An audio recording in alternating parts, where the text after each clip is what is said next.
తన చేతగానితనాన్ని పదే పదే బయటపెట్టుకుంటుంది. విపక్షాన్ని చూసి ఎట్లా భయపడుతుందో, కేటీఆర్ని చూసి ఎట్లా భయపడుతుందో రేవంత్ రెడ్డి ప్రభుత్వం ఇవాళ నకరికల్లో వాళ్ళు పెట్టే కేసు కూడా ఉదాహరణ. ప్రతి దాంట్లో నుంచి ప్రజల మైండ్ డైవర్ట్ చేయడం కొరకు చేసే ఒక చిల్లర ప్రయత్నాల్లో భాగంగా ఈరోజు ఈ కేసు కూడా వాళ్ళు పరీక్షలు కూడా నిర్వహించడం చేత కానీ ఒక దరిద్రమూర్తనం నుంచి బయటపడడం కొరకు ఈ కేసు చేసేది తప్ప ఇంకోటి కాదు. ఇది స్పష్టంగా ముఖ్యమంత్రి ఆదేశాల మేరకు నమోదు చేయబడ్డ కేసు తప్ప ఇంకొకటి కాదు. దిలీప్ పైన కానీ కేటీఆర్ గారి పైన కానీ ఆ పెట్టిన కేసు దాన్ని చూస్తే అది నవ్వుకుంటారు ఎవరైనా జడ్జిలతో సహా, ఎంత హాస్యాస్పదంగా ఉంటుందో. దిలీప్ కానీ కేటీఆర్ గారు కానీ ఇద్దరు కూడా అరెస్ట్ అయిన వార్త వచ్చిన తర్వాతనే, ఆ నేరస్తులు ఎవరో ప్రభుత్వమే చూపించిన తర్వాతనే, పోలీస్ శాఖ చూపించిన తర్వాతనే వెంటనే దీనిపైన విచారణ చేయండి, దోషులపైన చర్యలు తీసుకోండి, పరీక్షలు సక్రమంగా నిర్వహించండి అని చెప్పారు. అందులో రేవంత్ రెడ్డి నోట్ల నుంచి వచ్చే బూతు ఒక్కటి కూడా లేదు, అసభ్య పదజాలం అసలు లేదు, ఎవరినో కించపరిచేది దాంట్లో ఏమాత్రం కూడా లేదు.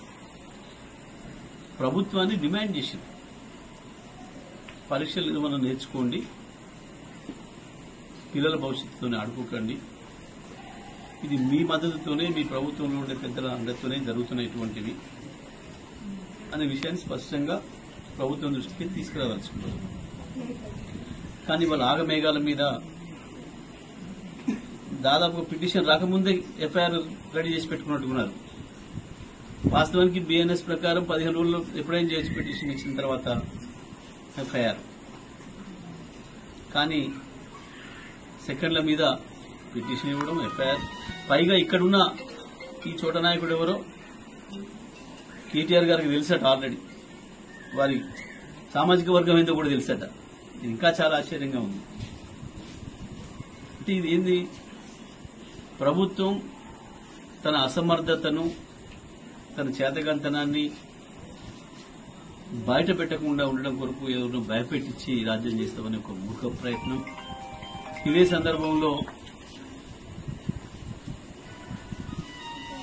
పేపర్లు లీక్ అయిన విషయం చర్చకు రాకుండా ఉండాలంటే ఇటువంటిది ఏదో జరగాలి ఇంకొకటి అని చెప్పి ఒక చిల్లర ఎత్తుగడలో భాగంగా చేసే కేసు తప్ప ఇది ఇంకోటి కాదు. నల్గొండ జిల్లా ఎస్పీ మీరు సమాధానం చెప్పాల్సి ఉంటుంది. ఏ రకంగా ఎఫ్ఐఆర్ నమోదు చేసిండ్రో, ఎట్లా చేసి వచ్చినా ప్రభుత్వమే పిటిషన్ తయారు చేసి ముఖ్యమంత్రి గారి ఆఫీస్ నుంచి కాంప్లైంట్ తయారు చేసి పంపించి సెకండ్ల మీద హడావుడిగా కేసులు పెడుతున్నారు. అదే లీకేజ్ కేసులో, పేపర్ లీకేజ్ కేసులో నిందితుల్ని పట్టుకోవడానికి, నిందితులను బయట పెట్టడానికి చాలా రోజులు పట్టింది వీళ్ళకు. దాన్ని మూసేసే ప్రయత్నం చేసినారు, కానీ మొత్తం బహిరంగమైన తర్వాత తప్పని పరిస్థితులలో ఎఫ్ఐఆర్లు చేసి విచారణ చేస్తున్నామని హడావుడి చేశారు. తెల్లవారే దాని నుంచి పక్కదారి పట్టించడం కొరకు ఈ చిల్లర ప్రయత్నం చేసిండ్రు. ఈ కేసులు, ఈ ఎఫ్ఐఆర్లు ఇవి మమ్మల్ని భయపెట్టలేవు. కేటీఆర్ని, దిలీప్ని ఎంతో తొందరగా జైలు పంపాలనే ఆతృత ఉన్నట్టుంది రేవంత్ రెడ్డికి. రేవంత్ రెడ్డి ఈ చిల్లర ప్రయత్నాలు మానుకో, ఈ చిల్లర వేషాలు మానుకో. ఇటువంటివి హనుమంతుని ముందట కుప్పిగంతులు లాంటివి ఇవి. ఉద్యమాల నుంచి వచ్చిన వాళ్ళం, ఈ కేసులు ఇవన్నీ తెలియని వాళ్ళం కాదు. ఇప్పటికైనా పరిపాలన నేర్చుకో తప్ప ఈ చిల్లర ప్రయత్నాలతోని నువ్వేదో